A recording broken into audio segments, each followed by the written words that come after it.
हे ते लोक काय करतात तिथे टाइमपास करत असेल. माहिती नाही. मी कधीच बघते कोणी काही फेकताय का पान पडतंय का बट आय डोंट. हे तुम्ही काय करताय? कुठे आहे?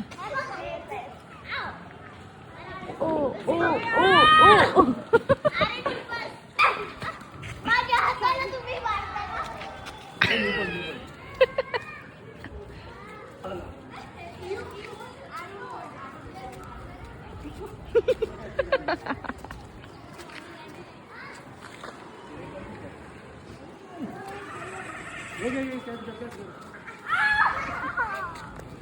लहान मुलं लहान होऊन जातो हा पण.